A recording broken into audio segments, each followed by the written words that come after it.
오늘 우리에게 주신 하나님 말씀은 민수기 1장 47절부터 50절까지의 말씀입니다. 네, 우리 한 절씩 교독하겠습니다. 그러나 레위인은 그들의 조상의 지파대로 그 계수에 들지 아니하였으니 너는 레위 지파만은 계수하지 말며 그들을 이스라엘 자손 계수 중에 넣지 말고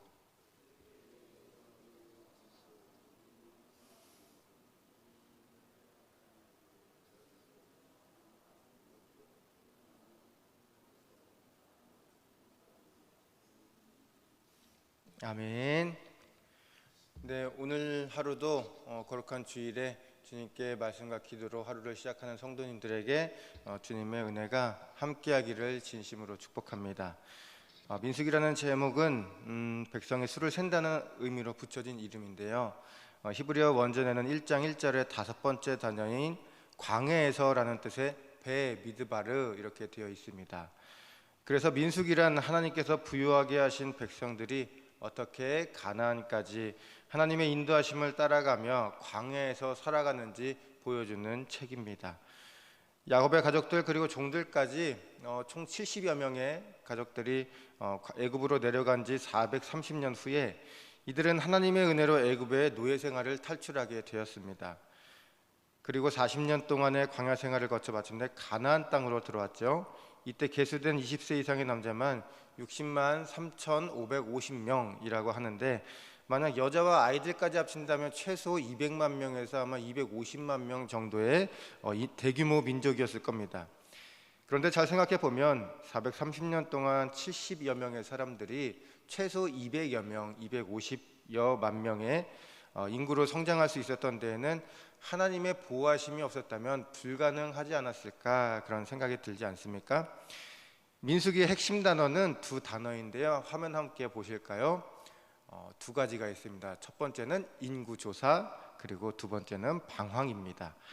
우선 민수기는 출애굽 1세대와 2세대의 두 차례 인구조사에 대해서 기록을 하고 있습니다.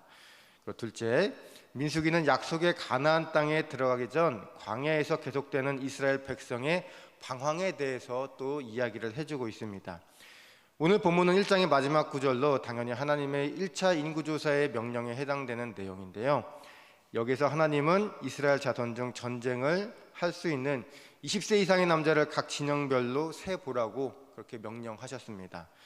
그런데 49절을 보니까 하나님은 직접 레위 지파만은 계수하지 말라고 그렇게 명령하셨는데요. 우리 49절 말씀을 함께 봉독하겠습니다. 시작. 너는 레위 지파만은 계수하지 말며 그들을 이스라엘 자손 중에 넣지 말고. 아멘.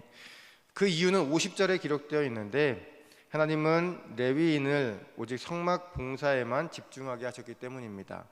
50절을 보면 우리는 레위인이 성막의 모든 성물을 관리한 책임이 있었다는 것을 알게 되는데 레위인들은 향단, 진설병상, 번제단 등의 성막 기구에서 말뚝, 끈 등의 성막 자재들까지 이 물품들을 관리하는데 최선을 다해야 했습니다.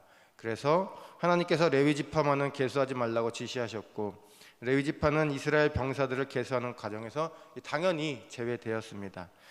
레위인은 성막에 관련된 부속품들을 관리하고 성막과 그 모든 기구들을 운반할 책임이 있었기 때문에 하나님께서는 레위인이 성막을 관리하고 지키는 일에만 집중할 수 있도록 다른 모든 책임들을 면제해 주신 것입니다.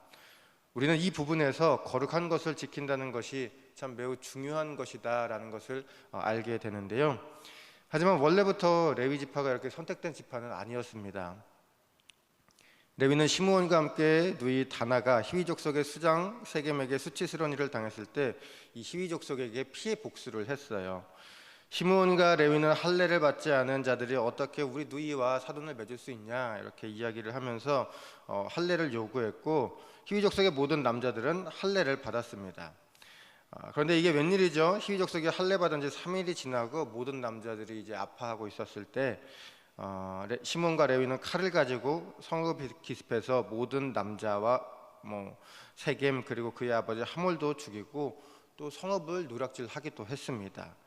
그 결과 야곱은 죽기 전에 창세기 49장 5절부터 7절까지 이르러서 시므온과 레위를 저주하는데 실제로 시므온 지파는 광야 생활 가운데 점점 감소하게 됩니다. 인구수가 감소한다는 것은 당시 꽤나 큰 문제였는데요. 평상시에는 농사를 지은 노동력이 부족해진다는 의미였고, 또 전쟁을 치러야 할 때에는 전쟁을 치를 군사들이 적어진다는 것을 의미했습니다. 단순히 생각만 해도 굉장히 큰 문제잖아요. 그런데 레위 지파는 저주의 예언을 바꾸는 결정적인 사건을 맞이하게 됩니다. 출애굽기 32장에서 레위 사람들이 여호와의 편에 서서 금송아지를 숭배했던 동족들을 처단한 것이지요. 이들은 이스라엘 진영을 다니면서 가족을 포함한 모든 죄인들을 죽였습니다. 그 결과 하나님은 그들에게 복을 선포하셨고, 이스라엘 모든 지파 가운데서 레위 지파를 하나님의 것이라고 선포하셨습니다. 하나님은 죄에 대한 단호한 태도, 거룩한 것을 수호하려는 의지를 인정해 주셨습니다. 우리 함께 출애굽기 32장 29절 말씀을 봉독하겠습니다. 시작. 모세가 이르러 각 사람이 자기 아들과 자기의 형제를 쳤으니 오늘 여호와께 헌신하게 되었느니라. 그가 오늘 너희에게 복을 내리시리라. 아멘. 하나님은 모두가 우상을 숭배할 때 그 우상 앞에 절하기를 거절한 레위인들을 축복하셨습니다. 그리고 죄에 대한 레위인들의 태도와 중심을 보시고 하나님의 거룩한 성막을 맡기셨습니다. 하나님은 그 어떤 것보다도 먼저 하나님의 의를 세우고 드러내기를 원하는 사람들을 당신의 소유로 삼으신 것이지요. 레위 지파는 다른 지파 모두가 우상을 숭배할 때 그 현장에서 이를 악물고 신앙을 지켰습니다. 대세에 흔들리지 않았고요, 거룩한 것과 그렇지 않은 것들을 잘 분별했습니다. 레위인들이 그들의 목숨을 걸어가며 하나님에 대한 신앙을 지켰을 때 하나님께서는 레위인들을 선택하셔서 당신의 집과 물건을 관리하는 사람으로 세워주셨습니다. 정말 레위 지파에게 큰 축복을 허락해 주신 거죠. 시편 84편 10절에서 시편 기자는 이렇게 노래하고 있는데요, 우리 함께 봉독하겠습니다. 시작. 주의 궁정에서의 한 날이 다른 곳에서의 첫날보다 나은즉 악인의 장막에 사는 것보다 내 하나님의 성전 문지기로 있는 것이 좋사오니. 아멘. 이 시편 기자의 관점에서 보면 하나님께서 임재하시는 거룩한 성막과 성물을 관리하는 이 레위인들은 정말 큰 축복을 받았다고 할 수 있을 겁니다.